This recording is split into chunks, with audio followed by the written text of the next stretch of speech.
늘어나고 건강 수명도 늘어나고 있는 상황에서 사실상 이게 굉장히 더 살게 될 것 아닙니까? 우리가 30살 이상, 30년 이상을 더 살게 되는 이 상황에서 굉장히 신나고 좋아야 되는데, 그런데 우리는 그거에 대한 것을 신나고 좋은 일로 여기는 것이 아니라 고령화된다 해서 오히려 또 비용이 더 많이 드는 것으로 보는 그런 시각이 강하죠. And it's also reshaped what our society looks like. So this is the change in population growth for the United States over the next 30 years. See where all the growth is coming from, people 65 and older. Because I live in the United States, I think about American demographics far more than anything else. But if I had this same chart for Korea, it would be even more dramatic. 예, 이게 지금 미국의 지금인데요. 그러니까 지금 우리가 65세 이상이 지금 53%죠. 한국은 더 많죠. 그러니까 이 연령대를 좀 보면은, 그러니까 지금 65세 이상이 반 이상을 차지하는 거예요. 바뀌는 거죠, 상당히. 그러면 65세 이상 퇴직하고 있는데, 퇴직하고 있는 사람들이 반 이상이 넘는데, 이분들에 대한 우리가 전혀 준비가 안 된 거예요. 한국은 더 심할 거고요. Because of this, so here are a couple charts just to show you the changing demographics around the world. So this is the rise of the super age countries. Japan already is near 30% people over the age of 65.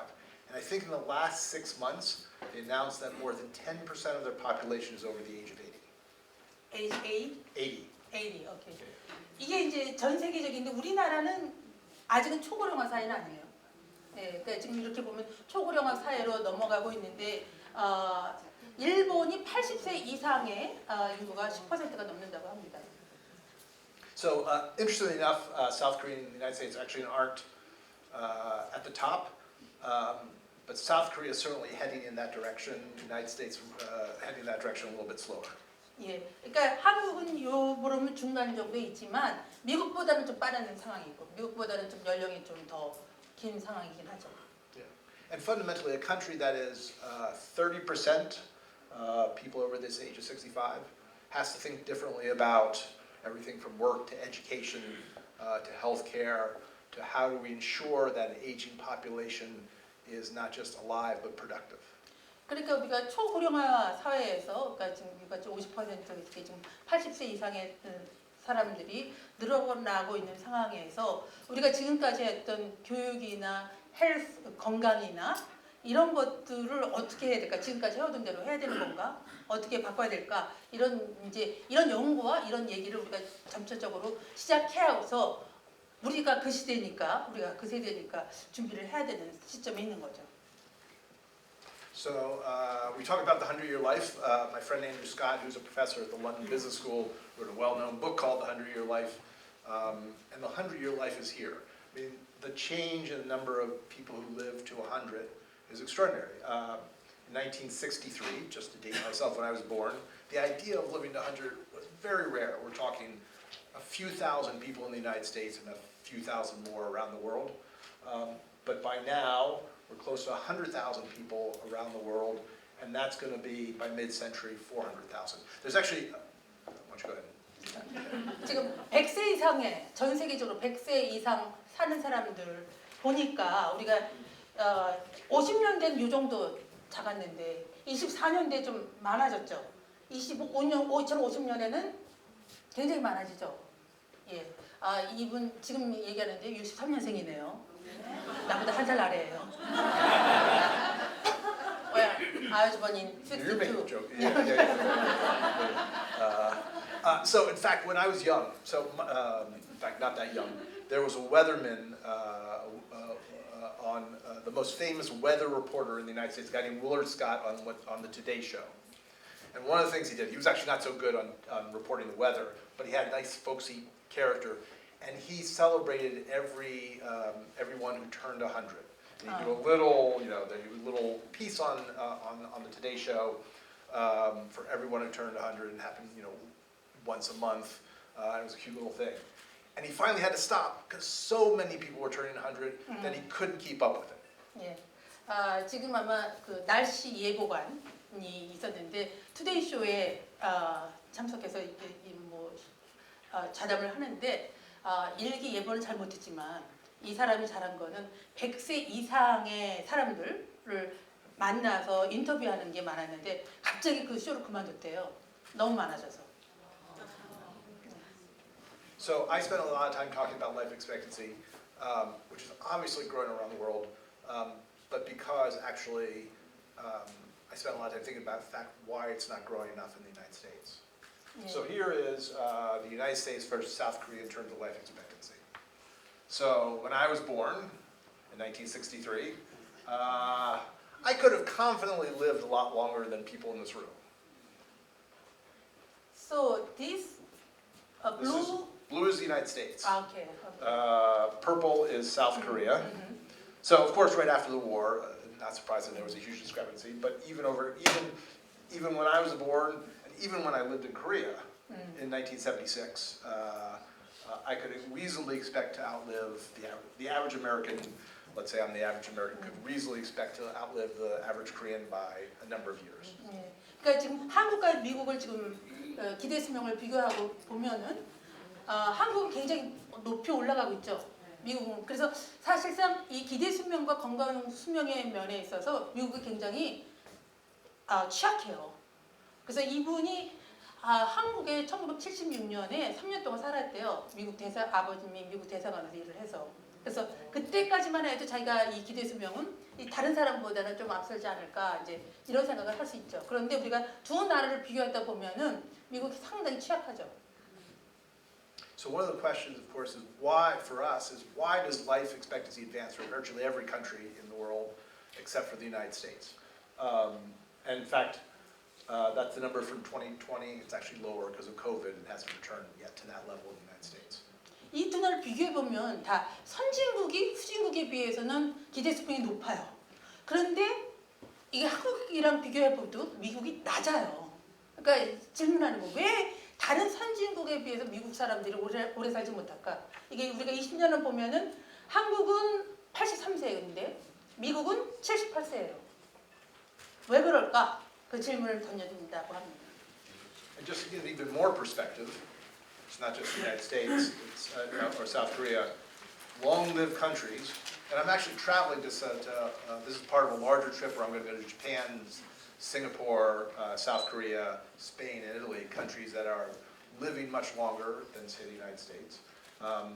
But it's the United States and both the United States and England are both actually falling behind. 네, 이것도 지금 보면 기대 수명을 보면은 확실히 미국이 다른 나라보다 좀 떨어지긴 하죠. 그러니까 중국이 미국보다 좀 떨어지긴 하네요. 그래서 지금 이분이 한국 방문하고 일본 방문하고 싱가포르 방문하고 이태리, 스페인을 방문하려고 하는데 그 나라들이 다 기대 수명이 높은 나라들이에요. 그래서 그걸 좀 알아보려고 하는 거죠. 선진국에 뭐가 이 기대 수명을 높이게 하고 왜 미국은 뭐 때문에 이렇게 오래 못 살까? So we often talk about life expectancy as sort of the coin of the realm. That's what people talk about. It's actually not the most important indicator. It's not just how long you live; it's how long you live in good health. And 예, 우리가 지금까지 기대 수명에 대해서 얘기했는데 사실상 우리가 롱지비티 장수 시대에서 더 중요한 것은 건강 수명입니다. 이게 health life expectancy가 이게 굉장히 중요한데 이것도 보면은 보이죠. 이게 지금 우리나라는 한 중간에 있고 미국은 상당히 떨어지죠. 건강 수명도. so if you remember actually from the last chart, the United States actually has a longer life expectancy than China. But when it comes to years lived in good health, we actually live 2.5 years less than the Chinese. 아까 기대 수명을 봤을 때는 중국이 미국보다 좀 밑에 있었는데 건강 수명에 봤을 때는 미국이 떨어지죠. 그러니까 그 얘기는 미국에서의 이 건강을 지키기가 쉽지 않다는 얘기가 될 수 있죠.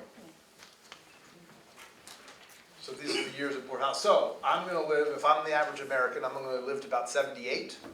And the last 12 and a half years of my life are going to be in poor health.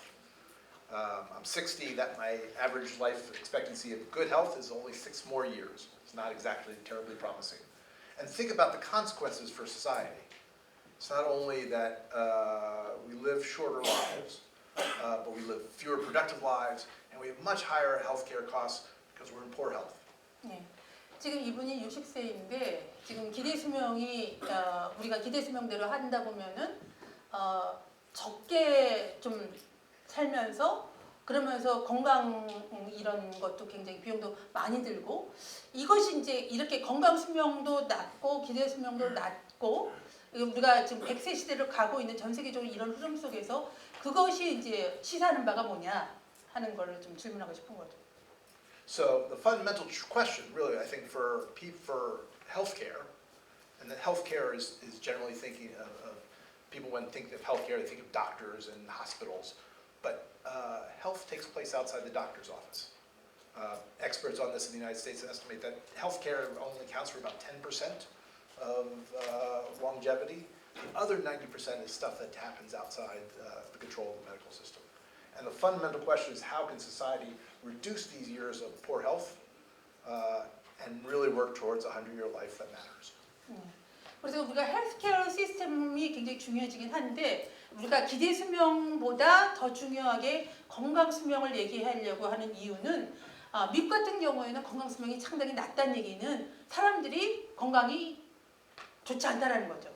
그러면 그 좋지 않음으로 인해서 여러 경비가 드는데 사실상 그것이 의사가 해줄 수 있는 것은 10%밖에 아니고 사실상 의료 밖에서의 여러 우리가 처리해야 되고 소비해야 될 그 비용이 많이 드는데 그 비용 문제를 우리가 어떻게 해야 될까? 그게 좀 더 우리가 본질적으로 좀 질문해야 될 문제라는 겁니다. 그러니까 문제는 오래 사는데 어떻게 오래 건강하게 사느냐 이게 이제 더 중요한 질문이 된다는 거죠. So the question for us in the United States is not an abstract one, and it's not even sort of a question of theory. We actually know when the U.S. started, what we call the U.S. life expectancy disadvantage started. We can actually put a date on it. And it's important, not just for us in the United States, but everywhere in the world, because it's actually almost like a medical reveal. It is, the data shows not only when it happened, but why it happened. And that's for us a lesson about why we live in good health. And for us, the United States, so this is, I won't bore you with what the chart is and all the squiggly lines, but basically around here, around 1970 and between 1970 and 1985, we started dropping off from the rest of the world. Everyone advanced, we sort of wandered around. And that's the creation of this gap. Didn't exist in the 50s, 60s, and early 70s. But this is when the U.S. started having the life expectancy disadvantage. And it's not just for the, so, and the interesting thing is, you know, it's, has something, life expectancy and health has a lot to do with economics, but that disadvantage is for the poor, for the middle class, and for the wealthy. We do poorly against our peer countries on all income brackets. 이 두 차트를 보면은 지금 사실상 76년, 7년을 기점으로 해서 미국과 다른 나라의 차이가 굉장히 커지죠. 기대 수명이. 이 간격이 벌어지죠. 그렇죠? 미국은 상당히 떨어지고 있는데 다른 나라는 굉장히 올라가고 있는데 그래서 이 비용 문제가 굉장히 커지는데 근데 이게 뭘 말하냐면 이게 지금 건강 수명이 낮다는 얘기는 뭐냐면 그 사회에 살고 있는 열악한 그룹들 그러니까 좀 재산이 없거나 가난하거나 좀 인종적으로도 좀 그렇거나 그런 사람들의 타격을 더 크게 받는다는 얘기예요. 근데 더 크게 받는다는 얘기는 사회적으로 비용이 더 크게 든다는 얘기죠. So I'm going to tell you what happened in the 70s and 80s. And you may be thinking maybe it's when the American health medical system started going crazy. That happened later. You may be thinking that's when all Americans got fat. Well, that's not a bad guess, but that also happened later. Something else happened. 예, 왜 이렇게 간격이 커지나 하는 것이 우리가 보통 얘기하는 것이 미국 사람들이 좀 기름기 있는 걸 많이 먹어서 좀 살이 많이 쪄서 이것도 하고 또 지금 헬스 시스템이 별로 안 좋다 이것도 있지만 그것보다도 더 중요한 이유가 있다는 거예요.